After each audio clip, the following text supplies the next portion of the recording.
नमस्कार साथियों।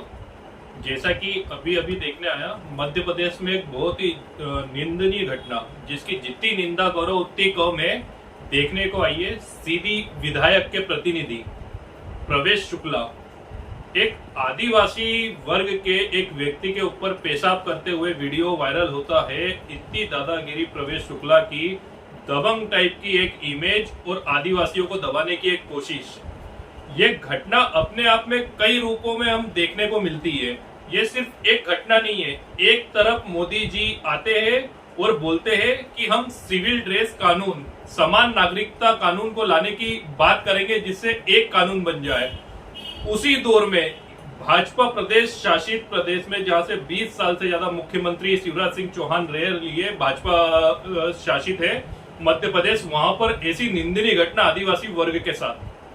इसी के साथ ये घटना अभी खत्म भी नहीं होती है, इसका वो खत्म भी नहीं होता है। हम देखते हैं कि शिवराज सिंह चौहान, जो दशमत रावत जी करके है आदिवासी वर्ग के, जिनके ऊपर ये निंदनीय कृत्य करा गया है, उसको भोपाल बुलाते हैं, उसके पैर धोते हैं, पैर धो के उसको हार पहनाते हैं और पूरी नौटंकी, जैसा कि एक स्क्रिप्ट में लिखा रहता है, कैमरामैन है, स्क्रिप्ट राइटर है, उनको खाना टेबल पे खिलाया जाता है, कैमरामैन रिकॉर्ड कर रहे हैं, उनको खाना खिलाया जा रहा है।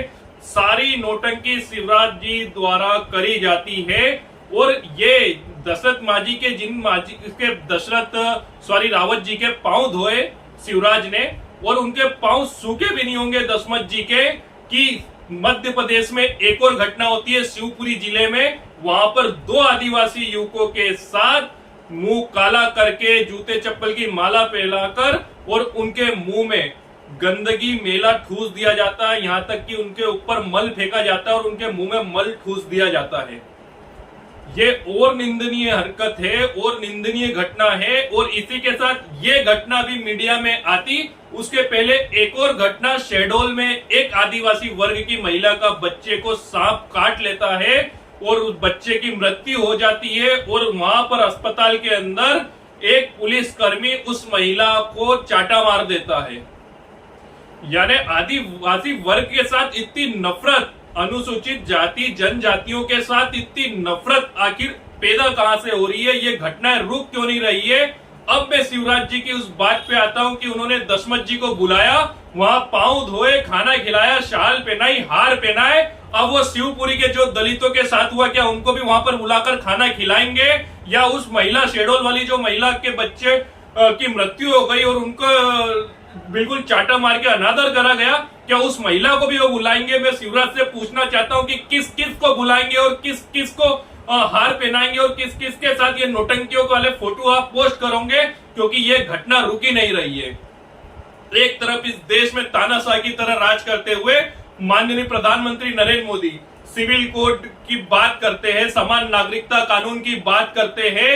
अरे मुझे ये बताओ कि नरेंद्र मोदी जी से मैं पूछना चाहता हूं, इस मंच के द्वारा, इस चैनल के द्वारा आज मैं नरेंद्र मोदी से पूछना चाहता हूं कि वो समान नागरिकता की तो बात करते हैं, कानून की हमेशा बात करते, पर समान नागरिक होने की बात क्यों नहीं करते? क्यों जातिवाद पे नहीं बोलते वो कि इस देश में समान नागरिकता का कानून तब तक नहीं आ सकता है जब तक जातिगत समानता नहीं आ जाती हमारे बीच में। जब तक एक जाति दूसरी जाति से श्रेष्ठ अपने आप को मानती रहेगी। तो मैं प्रधानमंत्री और प्रधानमंत्री के उन अंध भक्तों से पूछना चाहता हूं, चैनल के माध्यम से और बीजेपी के सारे वक्ताओं के माध्यम से, जो डिबेट लेकर गोदी मीडिया की गोद में बैठे हुए और वो पूरे फायदा गिना रहे हैं इस कानून के, समान नागरिकता कानून के, मैं उनसे बताना चाहता हूं कि इस देश में समान है क्या? इस देश में हर जाति अपने आप को श्रेष्ठ बताती है और जो अनुसूचित और जनजातियां हैं, माइनॉरिटी है, उसके साथ कैसा कृत्य होता है ये देख लो। ये कुछ उदाहरण जो मैंने दिए, तीन घटनाएं थी ये, और वो भी वो घटनाएं जो ऑन मीडिया आ चुकी है, क्योंकि हजारों ऐसी घटनाएं होती रही है और होती रहेगी जो मीडिया में न कभी खबर में आती है न कभी आ पाएगी। कितने ऐसे दशमत है जिनको इतनी जलील होना पड़ा, कितने सारे दशमत होंगे जिन्होंने इस जलालत से आत्महत्या कर ली, कितने परिवार है जो पीड़ित है, उसकी हम गिनती भी नहीं लगा सकते।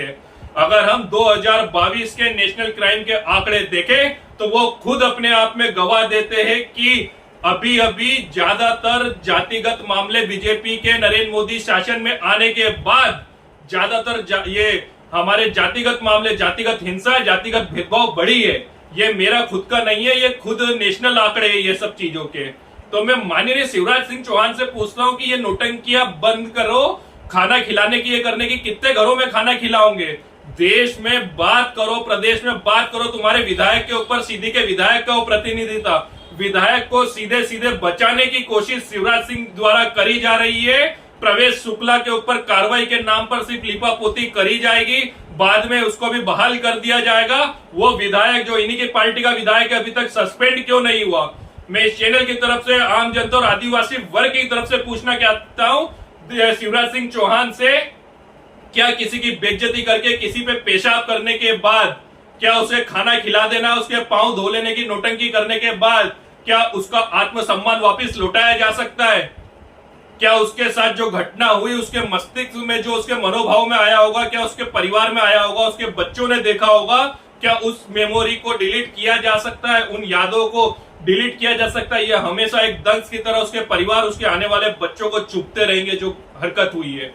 और मैं शिवराज चौहान से करना चाहता हूं कि मुख्यमंत्री होके ये नौटंकियां, खाना खिलाने की, ये डैमेज कंट्रोल, ये वोट की राजनीति, क्या अनुसूचित जाति को बना रखा है इन्होंने?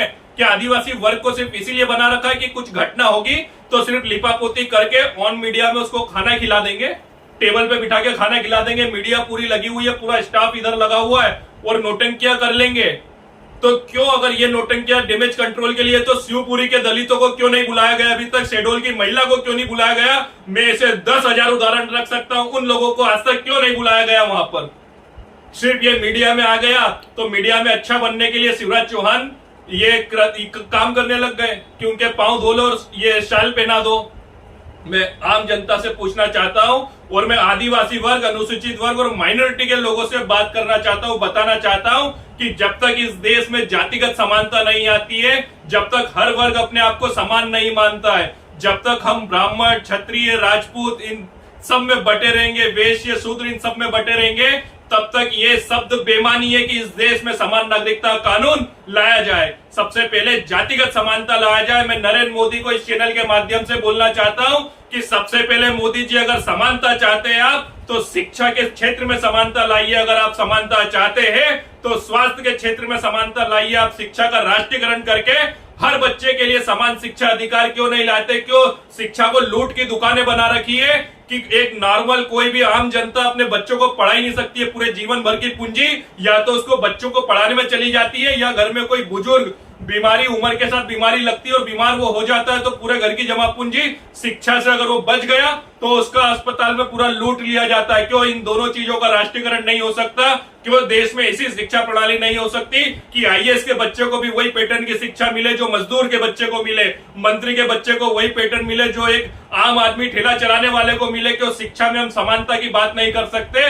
बात आपको चाहिए तो सिर्फ हम लोगों के अधिकार, जो आदिवासी अनुसूचित वर्ग को मिले हुए अधिकार है, जो विशेष अधिकार मिले हुए हैं, उनको खत्म करने के लिए आपका ये ढोंग है।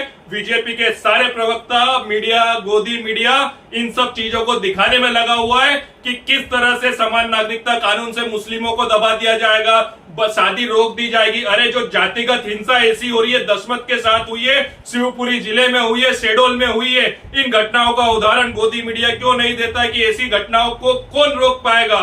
ये समानता के कानून से अगर सभी चीजें समान हो जाएगी तो जो विशेष अधिकार मिले हुए उसके बाद ऐसी घटना होती है और ये अधिकार खत्म करने के बाद तो इस देश में मुझे लगता है वही पुरातन युग वापिस आ जाएगा, गुलाम बना दिया जाएगा। जातिगत व्यवस्था बहुत ज्यादा चरम पर आ जाएगी और जातिगत व्यवस्था के द्वारा अनुसूचित जनजाति, माइनॉरिटी और आदिवासी वर्ग को तो बिल्कुल बोलने भी नहीं दिया जाएगा। इसी तरह उनके ऊपर पेशाब वाली हरकतें होती रहेगी, इसी तरह उनके मुंह में मल भर दिया जाएगा। क्या यही मोदी जी का कानून है? क्या मोदी जी की यही प्लानिंग है या मोदी जी यही चाहते हैं? मैं आदिवासी वर्ग और अनुसूचित वर्ग से करना चाहता हूं कि हम लोगों को समानता का कानून को बिल्कुल गौर से समझना होगा, क्योंकि ये कानून आने से हमारे अगर विशेष अधिकार जो बाबा साहब अंबेडकर ने जो हमें संविधान में दिए थे, अगर ये खत्म हो गए तो हमारी आने वाली पीढ़ियां, आने वाली नस्लें हमारी फिर इस देश के अंदर गुलाम नहीं बन जाए और हम गुलामों की जंजीरों में नहीं आ जाए। तो ये मैं फिर से एक बार पुनः मैं शिवराज सिंह चौहान, नरेंद्र मोदी से मैं निवेदन करता हूं और मैं मांग करता हूं इस चैनल के माध्यम से कि दशरथ मांझी और जो शिवपुरी में जो अभी घटना हुई है और जो शेडोल में महिला के साथ घटना हुई है, ये घटना एक जैसी है, ये आत्मसम्मान पे चोट हुई है आदिवासी वर्ग के ऊपर। इन घटनाओं में पीड़ित को, दसमत जी को, जो 2 युवकों के साथ हुआ है और जो शिवपुरी में जो महिला के साथ हुआ है, उन्हें 1-1 करोड़ रुपए नगद दिए जाए, 5-5 बीघा जमीन दी जाए और 1-1 सरकारी नौकरी दी जाए। उसका कारण यह है क्योंकि ये जो घटना है, जातिगत जो हिंसा है और ये होती है, ये गरीबी और छोटी जाति के कारण करी जाती है बड़ी जातियों द्वारा। तो जब सबसे अच्छा अगर उनको सम्मान देने वाली बात है, सम्मान देने की अगर बात करते हो तो उनको सक्षम बना दो। कम से कम सक्षम होने के बाद उनके साथ ये घटनाएं नहीं होगी। तो मैं मांग करता हूं यहां से कि उन्हें 1-1 करोड़ रुपए, 5-5 बीघा जमीन है और 1-1 सरकारी नौकरी दी जाए। और प्रदेश और पूरे देश में जिसके साथ भी अगर कोई जातिगत हिंसा या जातिगत ऐसा कृत्य करता है तो उसे 1-1 करोड़ रुपए दिया जाए। क्योंकि ये करने वाले को अगर पता चल गया कि मैं इनके साथ कुछ गलत करूंगा तो इन्हीं का फायदा है, तो करने वाले अपने आप पीछे हट जाएंगे। तो मैं ये मांग करता हूं चैनल के माध्यम से, और अनुसूचित जाति, जनजाति और सभी SC/ST के लोगों से, माइनॉरिटी के लोगों से, सभी सामाजिक संगठनों, प्रतिनिधियों से मैं आग्रह करता हूं कि हमें समान नागरिकता कानून को बहुत गौर से समझना होगा। क्योंकि ये विशेषाधिकार हमें बहुत मुश्किल से मिले। बाबा साहब अंबेडकर ने अपना पूरा जीवन लगाकर, लड़ झगड़ कर, अपनी बात मनवाकर हमारे आने वाली पीढ़ियों के लिए ये अधिकार दिए थे। कहीं ऐसा ना हो कि चाटुकारिता में हमसे हमारे ये अधिकार चले जाए। क्योंकि सत्ताएं आती रहेगी, सत्ताएं जाती रहेगी। अगर ये अधिकार हमारे साथ चले गए तो हम वापस इस देश के अंदर जातिगत गुलाम बनकर रह जाएंगे। 5% लोगों के पास 45% संसाधन है इस देश के, वो इस्तेमाल कर रहे हैं। सिर्फ 5% लोगों पूरे 45% संसाधनों पे राज कर रहे हैं। तो हम जानते हैं कि ऊंच नीच का पैराग्राफ कितना ज्यादा है। बातों में कुछ नहीं होता है। मोदी जी की बड़ी बड़ी बातें रहेगी और हम इस देश में, हमारे आने वाली पीढ़ियां जातिगत गुलाम बन के चली जाएगी। तो मेरा आप सभी से निवेदन है कि इसमें हमें गौर करने वाली बात है। धन्यवाद। मैं राहुल नियोरे, सचिव मध्य प्रदेश कांग्रेस कमेटी।